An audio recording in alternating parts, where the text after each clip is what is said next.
1:19 de la tarde, policías intervinieron a un paciente que habría escapado del Hospital Monseñor Sanabria de Punta Arenas. Este caso pone sobre la mesa la urgencia de mejorar los protocolos de seguridad que impidan salidas irregulares de los asegurados. Enlazamos con la periodista Valeria Asenjo, quien tiene el reporte en directo. Adelante, Valeria, un gusto saludarla. Hola, ¿qué tal, Paula? Un gusto de saludarla a usted también y a nuestros televidentes. Como usted mencionaba, este paciente, se escapó del Hospital Monseñor Sanabria en Punta Arenas y fue la policía quien tuvo que escoltarlo para llevarlo de regreso al centro médico. Veamos la siguiente información. Un hombre se escapó del Hospital Monseñor Sanabria, incluso con la ropa del mismo centro médico. Fuerza Pública del Roble de Punta Arenas escoltó al paciente de regreso al hospital. Se nos informa vía telefónica de manera confidencial que en las zonas aledañas al hospital transita un señor con vestimentas del hospital y con una vía en su mano.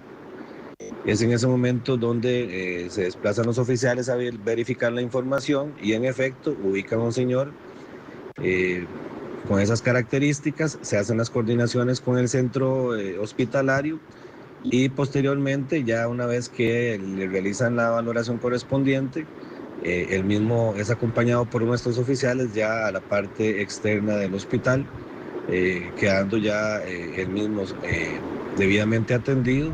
De acuerdo con Cruz Roja, existen dos grupos de pacientes que suelen fugarse de los hospitales: los que se van por su propia voluntad y los que se escapan. Gente que se escapa sin que el personal médico y de seguridad del centro médico se den cuenta, o el paciente que exige la llamada salida forzada. Este último es un paciente que no ha recibido la totalidad de la atención en el centro médico, pero decide irse, ya sea porque decidió irse a un centro médico particular o privado, o porque definitivamente no quiere seguir recibiendo la atención. El otro grupo es el paciente que se da la fuga del todo, sin haber recibido la totalidad de la atención, y que frecuentemente esos pacientes requieren nuevamente la atención de la Cruz Roja para ser devueltos al centro médico. Los pacientes que más preocupan son los que salen por su propia voluntad, debido a que suelen complicarse cuando regresan a casa. El último es el que nos preocupa porque muchas veces al exigir la salida forzada, a pesar de las recomendaciones médicas de que no lo haga, se va a la casa y se complica, y entonces implica que nosotros, Cruz Roja Costarricense, tiene que ir a atenderlo, a estabilizarlo y llevarlo de nuevo al centro médico. En materia legal, si una persona se fuga del hospital y le sucede algo, habría una responsabilidad objetiva por parte del centro médico.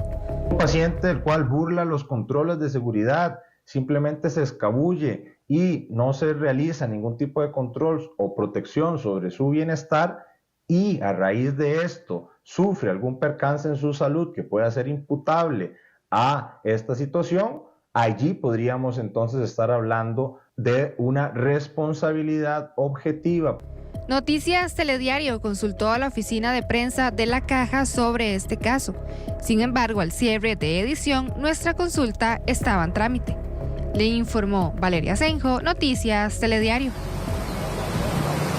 Bien, como lo vimos en la información, nos comentaba Francisco Cordero, quien es el director regional de Fuerza Pública de Punta Arenas, que a ellos se les dio un aviso de un paciente con ropa hospitalaria, incluso con la vía puesta también.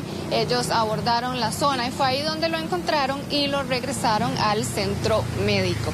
También nos comentaba don Alejandro Molina de la Cruz Roja, que son dos grupos más bien de las personas que se fugan del hospital y las personas que se van por su propia voluntad.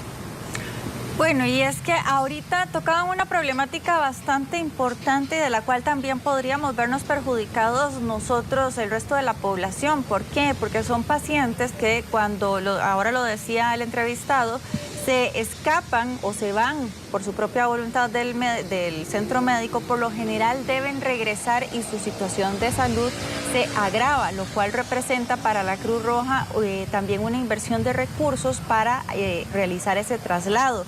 Y sabemos que la Cruz Roja Costarricense prácticamente, Valeria, trabajan con las uñas. Sí, nos comentaba don Alejandro Molina que este tipo de casos siempre se dan porque las personas se desesperan, ¿verdad? Por las largas filas que deben de hacer en emergencias, entonces deciden irse a un hospital privado o incluso les ponen algún tipo de tratamiento, se sienten un poco mejor y dicen, bueno, pues me voy para la casa, pero luego llaman a Cruz Roja y tienen que hacer el traslado nuevamente al hospital porque se complicaron en la vivienda. Correcto, sí. O en el caso, por ejemplo, de personas que ya están internadas, me refería yo principalmente, personas que ya están internadas y que como este señor que vimos en la nota anterior, pues se las ingenian para salirse hasta con el suero, con la vía del suero colocada, y esto también representa un riesgo para ellos, otra inversión más que se puede ahorrar o que se puede evitar para la Cruz Roja costarricense y también una responsabilidad para el centro médico. Sí, nos comentaba también don Alejandro que son personas que no tienen algún tipo de trauma, sino algún tratamiento médico y así pueden evadir a la seguridad del hospital y fugarse en estos casos. Bueno, muchísimas gracias a la periodista Valeria Senjo por este reporte.